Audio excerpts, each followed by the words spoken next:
উপস্থিত আছেন গোলাম খানার স্বপন স্যার। উনি প্রেসিডিয়াম সদস্য, কেন্দ্রীয় কমিটি শিক্ষা সমিতি, এবং বিগত শুধু মানুষ বড় মাপের শিক্ষক, প্রধান শিক্ষক। তিনি স্যার কাছে আমার বলছিল বাংলাদেশের শিক্ষা ব্যবস্থাটি আপনি কেমন ভাবে দেখতে চান, এটা যদি আমার। ধন্যবাদ স্যারকে। আসলে স্বপ্ন নিয়েই মানুষ আছে। আমাদের স্বপ্নের সোনার বাংলাদেশ আমরা বিনির্মাণে কারিগর হিসেবে আমরা দায়িত্ব পালন করছি। রাষ্ট্রীয়ভাবে আমাদেরকে বেসরকারি শব্দটা প্রয়োগের মাধ্যমে আমাদেরকে সংকুচিত করে রেখেছে, যেটার অর্থনৈতিক কোনো কারণ আছে বলে আমি মনে করি না। বর্তমান যে অবস্থা, সেই অবস্থায় যদি প্রত্যেকটি শিক্ষা প্রতিষ্ঠানকে জাতীয়করণ করা হয়, তাহলে সরকারকে আমরা হিসাব দেখিয়েছি, সরকারকে অর্থনৈতিকভাবে কোনো সমস্যায় পড়তে হবে না। অথচ রাষ্ট্রীয় কোনো যন্ত্রের মাধ্যমে আমাদেরকে এইভাবে রাখা হয়েছে, সেটা কখনোই কাম্য নয়। শুধুমাত্র আল্লাহ পাক, তার উপরে বিশ্বাস ভরসা রেখে আমরা এই শিক্ষা ব্যবস্থাটাকে আজকে ধাপে ধাপে সামনের দিকে নিয়ে যাচ্ছি। আমরা বিশ্বাস করি আল্লাহ পাকের অশেষ কৃপায় আমরা শিক্ষকতার মতো মহান পেশায় আজও আছি।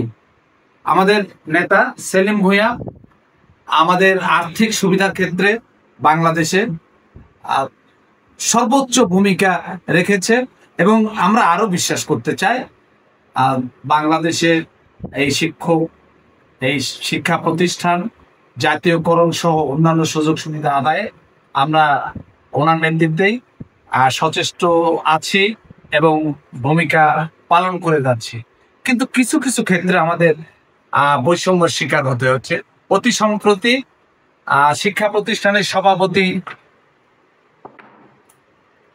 নিয়োগের ক্ষেত্রে কিছু নীতিমালা জারি হয়েছে, যেখানে আবারও সরকারি বেসরকারি বৈষম্য সৃষ্টি হয়েছে, যেখানে আমরা একেবারে হতাশ হয়েছি। আমরা এখানে দেখেছি যে সরকারি স্কুল বা কলেজে বা সরকারি কর্মকর্তারা এখানে সভাপতি হতে পারবে। আমাদের নামের পূর্বে বেসরকারি শব্দ থাকার কারণে সমস্কেলে চাকরি করার পরেও আমরা সেখানে সভাপতি নির্বাচিত হতে পারবো না। এভাবে আমাদের মন ভেঙে দেওয়ার মতো বিভিন্ন কার্যক্রম কেন জানি সরকারের উপর মহল থেকে আমাদের উপরে চাপিয়ে দেওয়া হয়। আমাদের প্রত্যাশা সোনার বাংলাদেশ বিনির্মাণে বাংলাদেশের শিক্ষক সমাজ উত্তরোত্তর ভূমিকা রাখবে, আমাদের সন্তানদের কল্যাণে, আমাদের সন্তানদের মঙ্গলে, আমাদের দেশের সাথে আমরা আমাদের উপরে অর্পিত দায়িত্ব পালন করে যাব ইনশাআল্লাহ। ধন্যবাদ। আমি একটা প্রশ্ন ছোট্ট আপনার কাছে। আপনি প্রেসিডিয়াম সদস্য, আপনি কেন্দ্রীয় কমিটির সদস্য, আমিও কেন্দ্রীয় কমিটির সদস্য, আমরা এখানে দুইজন আছি। আপনার কাছে আমি কেন্দ্রীয় কমিটির সদস্য হিসেবে জানতে চাচ্ছি, আমাদের 100% বেতনের আমরা জানি সম্ভবত বিএনপি সরকার 70%, জাতীয় পার্টি 20%, সরকার 10%, অর্থাৎ 100% বেতন। আমাদের ঈদ বোনাস বা বোনাস যেটা, সেটা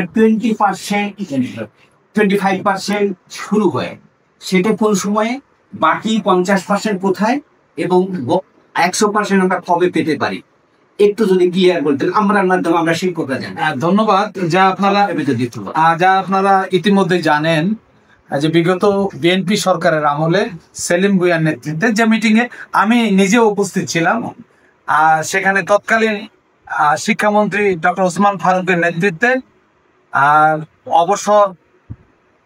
অবসরের সুবিধা পাওয়ার পরে আমরা যেটা উৎসবে 25% এবং কর্মচারীদের জন্য 50% যে সুবিধা, এইটা বিএনপি সরকারের সময় ম্যাডাম খালেদা জিয়া সরকারে উনি আমাদেরকে এটা দিয়েছেন। এই জন্য আমরা বিএনপি সরকারের প্রতিও কৃতজ্ঞতা জানাচ্ছি। আমি একটা 50-75 এটা কি কথা, মানে পরবর্তী দীর্ঘ সময় আপনারা জানেন সেই 25% বা 50%-এর 1%ও বৃদ্ধি হয়নি। বর্তমান সরকার আমাদেরকে সেলিম ভুঁইয়ার সেখানে গুরুত্বপূর্ণ ভূমিকা পালন করেছেন। বর্তমান সরকার আমাদেরকে ইতিমধ্যেই আরো 25% যোগ করে 50% দিয়েছেন এবং প্রতিশ্রুতি দিয়েছেন আগামী ঈদ বোনাস আমরা 75% পাবো।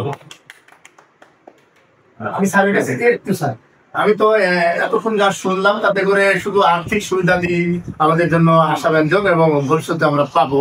আমি স্যারের কাছে একটা ছোট্ট প্রশ্ন করবো, স্যার এই যে আমাদের শিক্ষার মান আমরা আর্থিক সুবিধা দিয়ে হয়তো সরকারিভাবে আমরা পাচ্ছি, হয়তো আরো পাবো, কিন্তু শিক্ষার মান উন্নয়নে আমরা শিক্ষকরা কি ভূমিকা পালন করতে পারি এবং সরকারি আরো কোনো ব্যবস্থাপনা আছে কিনা? আমাদের গ্রামাঞ্চলে সায়েন্সের অনেক কিন্তু ঘাটতি। সায়েন্স সায়েন্স পড়ছে হাই স্কুলে, কিন্তু সায়েন্সের যে মান সেই মানটা কিন্তু অনেক কম। তো স্যার একটু বলবেন। ধন্যবাদ। আসলে আমি এই কথাটা একটু আগেই বলেছি যে আল্লাহ পাকের বিশেষ আশীর্বাদ আমরা শিক্ষকতা পেশায় আছি। আমরা শুধু ওই দায়িত্ববোধ থেকে আমরা আমাদের দায়িত্ব পালন করে যাচ্ছি, এই মাধ্যমে আমাদের শিক্ষা ব্যবস্থা পরিচালিত হয়ে যাচ্ছে। আসলে আমাদের রাষ্ট্রীয়ভাবে আমাদেরকে কখনোই ঠিক সেইভাবে নির্দিষ্ট পরিকল্পনার আওতায় নিয়ে আসা হয়নি। বিগত সরকার আমাদের বিভিন্ন নতুন নতুন কারিকুলাম চালুর মাধ্যমে শিক্ষা ব্যবস্থাকে একেবারে ধ্বংসের দ্বার প্রান্তে নিয়ে গেছে। নতুন করে যাত্রা শুরু হয়েছে। আমরা বিশ্বাস করতে চাই আমাদের শিক্ষক সমাজের অক্লান্ত পরিশ্রমে এবং সৎ মানসিকতার নেতৃত্বে শিক্ষা ব্যবস্থা উন্নতির দিকে যাবে।